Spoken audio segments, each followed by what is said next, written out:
আমার তো একটাই উত্তর, আমার বিয়ের কথা জানতেন না? উনি আসলে এটা বাদে সব জানতেন আপনার সম্পর্কে।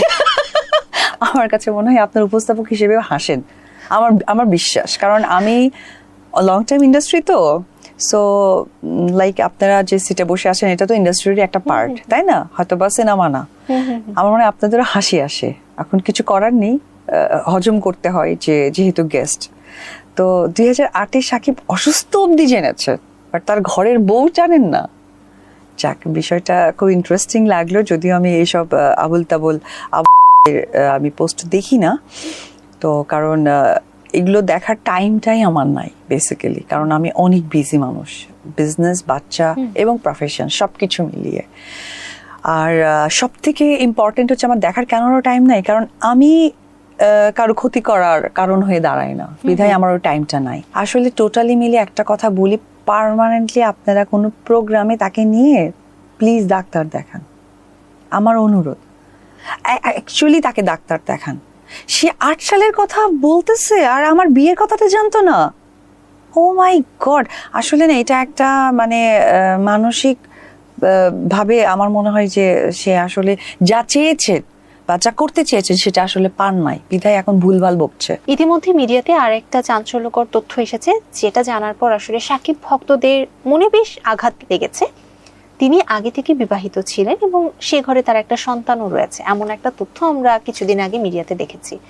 এটা সত্যতা আমিও দেখেছি। হ্যাঁ, এটা তো খুবই সেন্সিটিভ একটা ইস্যু, সেই বিষয়ে আমি কোনো মন্তব্য করতে চাই না, কারণ এই ইস্যুগুলো আসলে একটু সেন্সিটিভ। সো এই বিষয় নিয়ে আমি মন্তব্য করতে চাই না, তবে আমি এটা দেখেছি যে মানে তার আগের বিয়ে বা সন্তান বা কিছু একটা ওয়ার্ডেভার, এটা আমিও শুনেছি। অনেকে এরকম বলে থাকছেন যে কেবলমাত্র আলোচনায় থাকার জন্য এই ধরনের ধাওয়া পাল্টা ধাওয়া, মারামারি, ফেসবুকে কাদা ছোড়াছুড়ি হচ্ছে। ব্যাপারটা কি সত্যি আলোচনায় থাকার জন্যই এটা? কি আলোচনায় থাকতে চাই আমি, সেটা তো আপনারা বলবেন। আচ্ছা, কে থাকতে চায়, মানে এই উদ্দেশ্যটা কি আমাকে করে করা যে আলোচনায় থাকতে চাই? এটা আসলে আপনাদের দুজনকে কেন্দ্র করেই করা। ওনাকে আমার সাথে মানে এসব হচ্ছে গিয়ে যে পরি একটা স্ট্যাটাস দিয়েছিল না, বকরি, হ্যাঁ, এসব বকরি সকরি নিয়ে আমার সাথে কথাই বলেন না। আসলে এরা যে লেভেল, যে স্ট্যাটাসে, এদের সেখানেই মানায়, কারণ এরা কিছু মানুষ আছে গায়ে পড়ে নিজেদেরকে প্রেজেন্ট করতে চায়, তো সেটা কোনোভাবে কিন্তু এড়ানো সম্ভব না। এবং দেখবেন যে কিছু মানুষ তৈরিই হয়, আল্লাহ তাআলা এইভাবে পাঠিয়েই দেয় যে এরা গায়ে পড়বে এবং মানুষের বিব্রতকর অবস্থা তৈরি করবে। গতকালকে মনে হয় না কয়েকদিন আগে দেখলাম ফেসবুকে আমাদের উপর বাংলার আর্টিস্ট এই ঈদে কাজ করেছে শাকিব খানের সাথে, সেটাকে চিনতেই পারলেন না।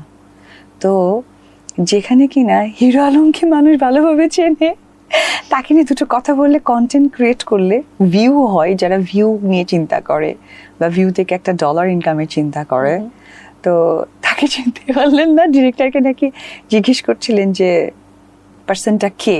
হ্যাঁ, তো এটার থেকে আর বড় ক্যারিয়ারের ডিজাস্টার কিছু থাকে না, নাম্বার 1। আর 2008 সাল থেকে সে যদি স্ক্রিপ্টেড কিছু লিখে থাকে, আই এম রিয়েলি হ্যাপি। যে বললাম না যে মিথ্যে কথা বলার পর পরের অনুষ্ঠান আর এক কথা বলতে হয়, তো আমাদের বিয়েটা উনি জানতেন না। হ্যাঁ, এটা একটা বিষয় যে 8 সালে অসুস্থতা জানতেন, বাট বিয়েটা জানতেন না। আহারে। তবে আমি এক বাক্যে একটা কথাই তার উদ্দেশ্যে বলতে চাই, ওনাকে প্লিজ রিকোয়েস্ট, যদি টাকা পয়সা দিতে হয় আমি পাঠিয়ে দিব, তাও একটু ডাক্তার দেখাক। আর এইবারের মতো শাকিব খানকে যেন সুন্দর সুস্থ কেরিয়ার নিয়ে সামনে এগিয়ে যেতে দেয়। কারণ এই যে ফেসবুক পলিসিটা শুরু করেছেন উনি, সেই বেবি বাম থেকে শুরু করে, এই পলিসিটা এবার আল্লাহর হস্তে মাফ করুক। আর ওনার চিকিৎসার জন্য, উন্নত চিকিৎসার জন্য যে দেশে যেখানে এয়ার অ্যাম্বুলেন্সে যদি যেতে চায়, আমি তারপরও যত কোটি টাকা লাগুক আমি দিয়ে ওনাকে চিকিৎসা করাতে চাই। এই দায়িত্ববোধটা আমি নিজেই নিলাম। আমার মনে হয় এই কথার পর অনেক জায়গায় ক্যাপশন হবে, অপু বিশ্বাস আর্থিক সহযোগিতা প্রদান করতে চায় না বুবলিকে। নামটা নিচ্ছি না, বাট প্লিজ আমি আপনাদের প্রোগ্রামের মাধ্যমে একটা মেসেজ পাঠাতে চাই যে প্লিজ উনি সহকারে ওনাদের একটা ভিউ বাণিজ্য চিন্তা আছে, সো ওই জায়গা থেকে লক্ষ্যে যখন যেতে পারে না তখন মানে ভুলভাল বলতে থাকে, আবল তাবল। এবং 8 সালটা যদি স্পেসিফিক উনি কোথাও বলে থাকে তাহলে আমাদের বিয়ে ব্যাপারটাও তার জানা ছিল, যেটা উনি অস্বীকার করে গেছেন অন স্ক্রিনে। তো আমি বলি যে প্লিজ ওনার টাকা পয়সা যত আর্থিক সহযোগিতা লাগুক আমি দিব, এবার প্লিজ ডাক্তারটা দেখা, তার জন্য এত নাটক করার কোনো দরকার নাই। আর ডেফিনেটলি শাকিব খান আমার লাইফের অনেক বড় একটা অংশ, পরিবার, সন্তানের বাবা, ফিল্ম ক্যারিয়ার, সিনেমার সংখ্যা, আমার গার্জিয়ান, সব কিছু।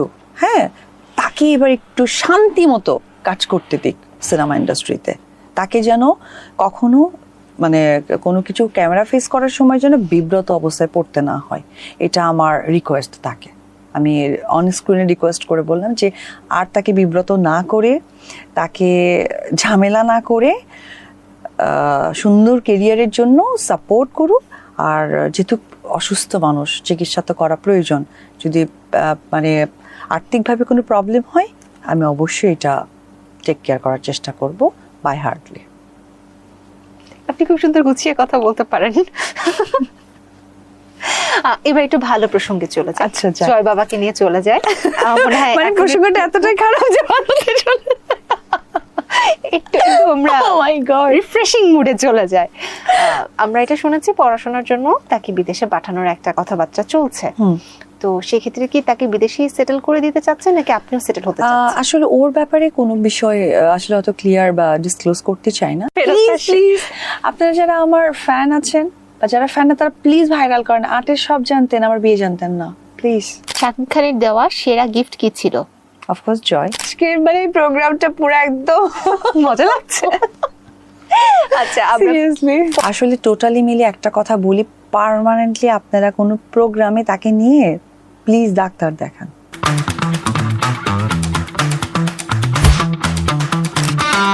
হ্যালো এভরিওয়ান, আপনাদের সবাইকে ওয়েলকাম করছি ফ্ল্যাশ টকে। পুরো সময় জুড়ে আপনাদের সাথে আছি আমি তমা রশিদ, এবং আজ আমাদের সাথে রয়েছেন আমার আপনার সুপরিচিত ঢালিউড কুইন অপু বিশ্বাস। তার সাথে আজ অনেক কথা হবে, আড্ডা হবে, গল্প হবে। তাহলে চলুন আড্ডা শুরু করা যাক। স্বাগত জানাচ্ছি, কেমন আছেন? এটা ভালো, কেমন আছেন? আমি অনেক ভালো আছি, আর আপনাকে দেখলেই ভালো থাকি, কারণ আপনি তো সুন্দরভাবে গুছিয়ে গুছিয়ে সব কথা বলেন। তো শুরুতে জানতে চাই দিনকাল কেমন যাচ্ছে আপনার? ভীষণ ভালো, অনেক সুন্দর। সুন্দর? এক কথায়? এক কথায় এত সুন্দর কারণ কি? আমি সুন্দর, আমার মন সুন্দর, আমার ফ্যান ফলোয়ার পরিবারের মানুষ সুন্দর। তো যখন এত সুন্দর একসাথে হয় তখন তো অবশ্যই সুন্দর চাই। সব চারপাশে সুন্দরের একদম সমাহার হয়ে গেছে। কি নিয়ে ব্যস্ততা যাচ্ছে এখন? ফার্স্ট হচ্ছে যে আমার তো বিজনেস একটা আছে, তো ওইটার ব্যস্ততা তো সব সময় থাকবে। আর সেকেন্ড, নিজেকে অনেক প্রিপেয়ার করছি আরো অন্যরকম কিছু কাজের জায়গাটা তৈরি করার জন্য। আর বাচ্চা যেহেতু ফার্স্ট প্রায়োরিটি, সো তার সাথে